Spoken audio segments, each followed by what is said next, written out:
अगर आप भी अपना एसआईआर फॉर्म फिल कर रहे हैं ना, तो ये बहुत ऑब्वियस है कि आपको वोटर लिस्ट की रिक्वायरमेंट पड़ेगी।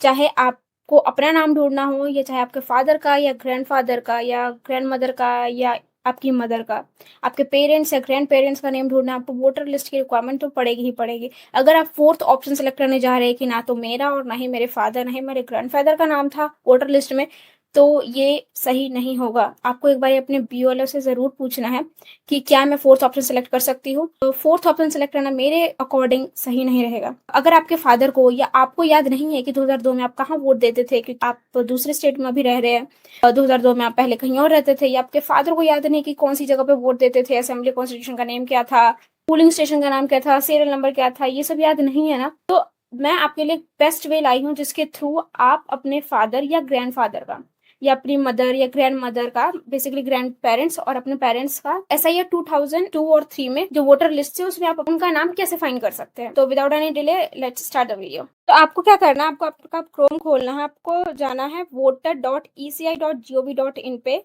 और आपको एक ऑप्शन आ रहा होगा search your name in last SIR, वो वाला ऑप्शन सेलेक्ट कर लेना है।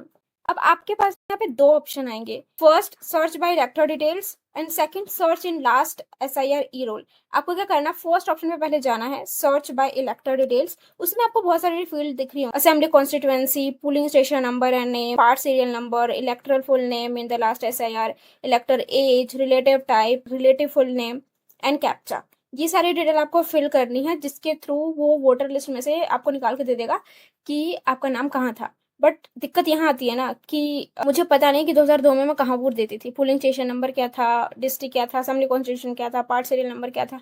I know nothing. मेरे केस में क्या हुआ था, मेरे फादर को जेन्युइनली याद नहीं था कि वो कहाँ वोट देते थे। जहाँ वो वोट देते थे उस स्कूल का नाम क्या था, उनको इतना याद था कि स्कूल है, वो जगह का नाम क्या था। तो मैंने क्या किया, इलेक्टर फुल नेम में अपने ग्रैंडफादर का नाम डाला। मुझे ये मैं पक्का श्योर थी कि मेरे फादर को याद नहीं कि वो कहाँ वोट देते थे, क्योंकि वो दिल्ली रहते हैं और वो दिल्ली ही वोट दे रहे हैं, तो उनको याद नहीं कि 2002 में कब उन्होंने कहाँ वोट दिया। तो मेरे को ये श्योरिटी थी कि मेरे ग्रैंडफादर ने बिहार में जरूर वोट दिया होगा। तो मैंने क्या किया कि इलेक्टर फुल नेम में अपने ग्रैंडफादर का नाम डाला, और इलेक्टर रिलेटिव नेम में मैंने अपने ग्रैंडफादर के फादर का नाम डाला, और उससे क्या हुआ कि मुझे उनकी डिटेल मिल गई।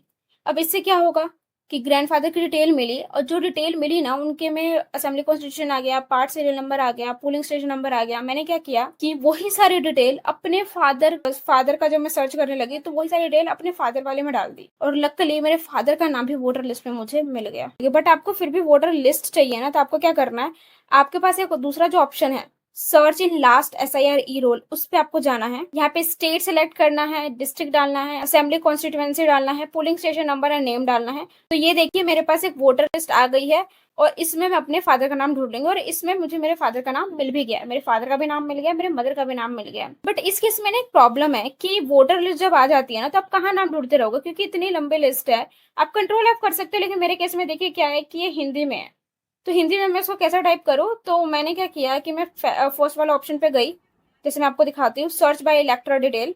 इसमें मैंने अब स्टेट डाल लिया, असेंबली कॉन्स्टिट्यूएंसी डाल लिया, पोलिंग स्टेशन नंबर डाल लिया, इलेक्टर का नाम डाल लिया, उनके रिलेटिव का नाम डाल दिया, कैप्चा डाला, सर्च किया, उनकी डिटेल मेरे पास आ गई। तो यहाँ पे आपको देखो क्या मिल रहा है, यहाँ पे जो लास्ट में आप देखेंगे ना, तो पार्ट सीरियल नंबर दिख रहा होगा। ये सीरियल नंबर और वो सीरियल नंबर सेम होता है, तो इसी सीरियल नंबर से ना आप वोटर लिस्ट में सर्च करोगे तो उसी सीरियल नंबर पे आपको इलेक्टर का नाम मिल जाएगा जिसका भी आप सर्च कर रहे थे। तो इससे क्या हो जाएगा कि आपको ढूंढना नहीं पड़ेगा, आपको एफर्ट्स नहीं लगाना पड़ेगा ज्यादा। तो इस वीडियो का कंक्लूजन क्या था कि आपका नाम अगर डायरेक्टली नहीं मिल रहा है, या आपके फादर का नाम डायरेक्टली नहीं मिल रहा है, या उनको याद नहीं है, तो आप क्या कर सकते हो, आप ग्रैंडफादर के नेम के थ्रू ढूंढ सकते हो। 99% चांसेस है कि जहां पे आपके ग्रैंडफादर वोट देते थे वहीं पे आपके फादर वोट देते थे, तो उनकी डिटेल आप अपने फादर में डाल के अपने फादर की डिटेल सर्च कर सकते हो। तो ये था एक वे जिसके थ्रू आप वोटर लिस्ट डाउनलोड कर सकते हो, अपने केस में या अपने फादर का या अपने ग्रैंडफादर का। सो आई होप आपको ये वीडियो अच्छा लगा हो। अगर आपको ये वीडियो अच्छा लगा तो please like share and subscribe.